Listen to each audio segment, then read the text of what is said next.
Hello once again, good friends. Welcome, new subscribers. I'm Brian from Apex Detail. Today we're going to do a follow-up video on the showcase we did on Optimum's Clear Coat Restore. And since this isn't a 2 a.m. infomercial, I'm going to share with you both the positives and the negatives of the product. Things are crazy busy here right now, so let's not waste any more time yapping and head out into the shop.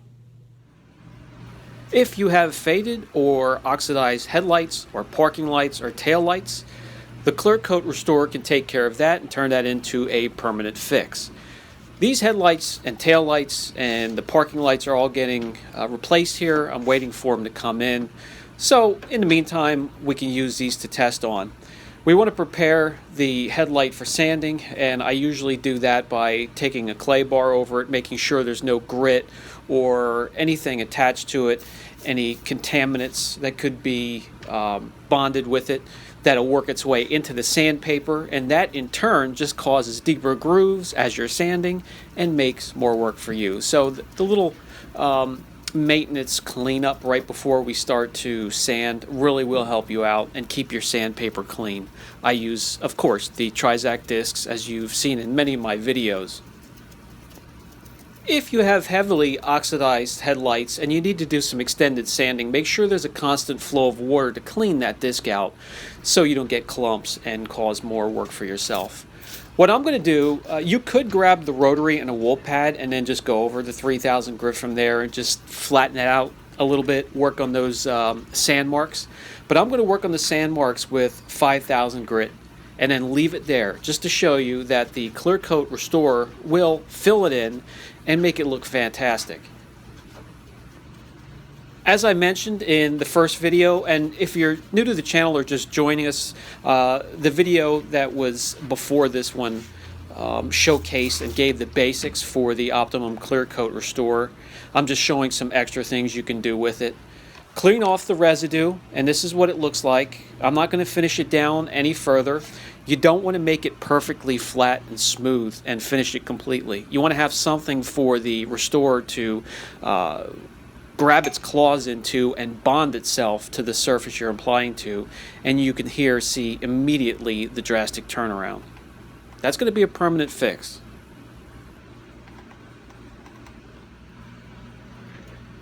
I'm going to bring you in close. Just keep in mind you want to put a thick layer of it on, not thick enough that it's running down the lens, but not thin enough that it will leave streaks. It's kind of hard to show that here as I'm operating the camera at the same time, but a nice thick coat is what you want. Also, 2 coats is perfect. Well, just like in anything, I'm going to apply 2 coats. I don't paint my fence with 1 coat. 1 coat products to me, I stay away from. So yeah, here as well, parking lights. We're going to go back to the tail lights and take care of them. They're a mess. I'm really looking forward to get the new LED parking lights and headlights and tail lights in so I can replace these. As you can see here, they're just weathered and cracked and they're ready to go. But we're going to treat them. You know, we can test these and work on these and see what kind of a turnaround we can get with the Clear Coat Restorer. What I would do is just scuff them up with a scuff pad or run a wool pad over them, or even the 5000 grit I used on the headlights. That would work as well.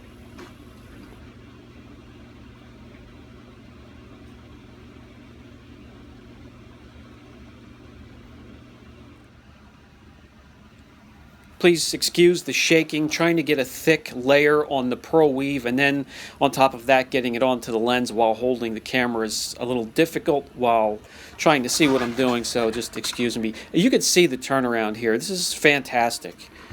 He probably wouldn't want to replace these lights if he saw them like this, but I'm going to quick take these out and get those LEDs in there.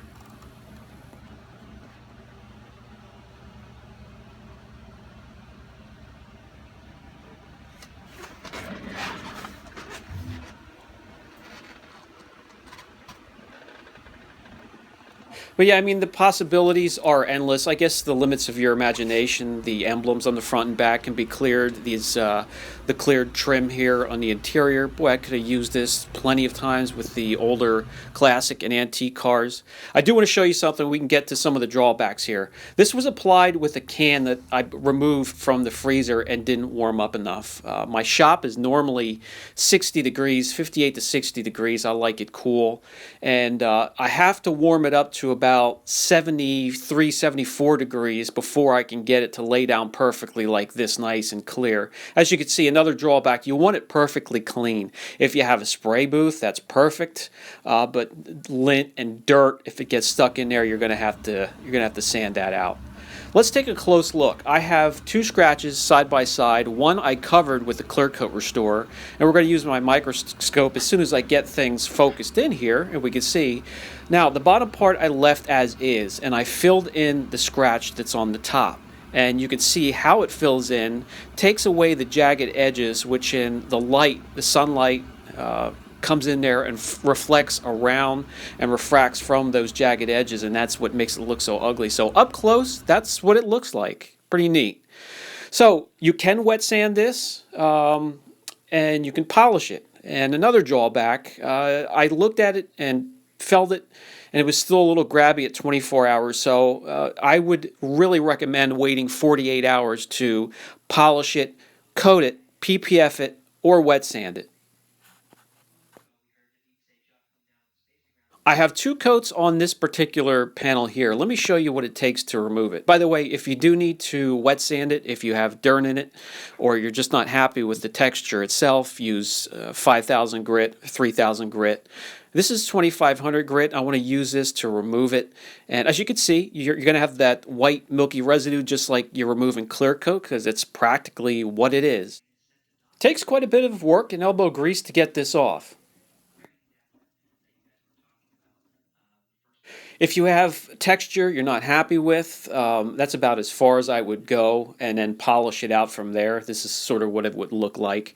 I am going to pick a spot and sand through it so you can see what it looks like if you do go through the Clear Coat Restorer back onto the clear coat itself.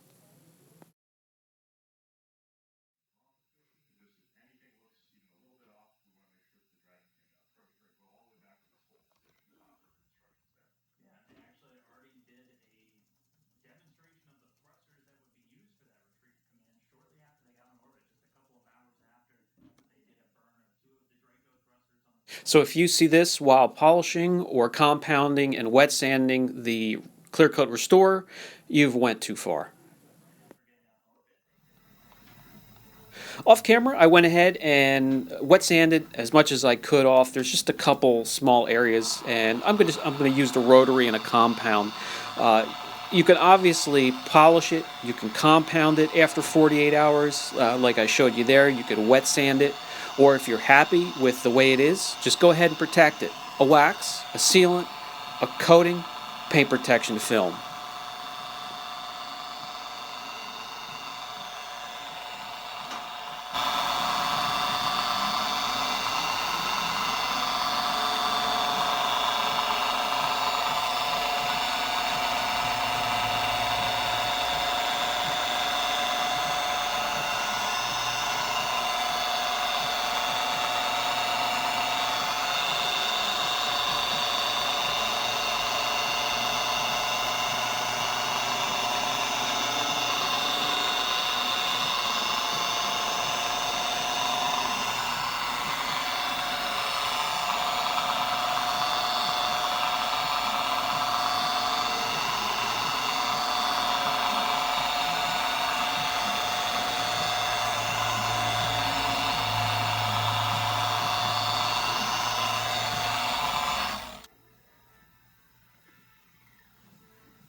Other than a few small strips that remain, we're back to that trashed fender, the trash clear coat and finish that we started with all the way back in the first video.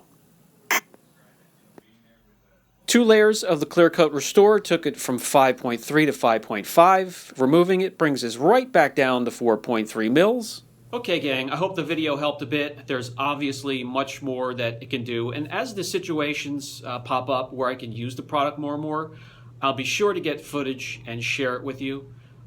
Maybe a way to remedy the hassle of storing and then warming it back up to room temperature before use, getting it to that perfect temperature for reuse after the cap has been opened for the first time, is to offer a smaller, maybe 4.5 ounce to go along with the 9 ounce to be available for smaller jobs.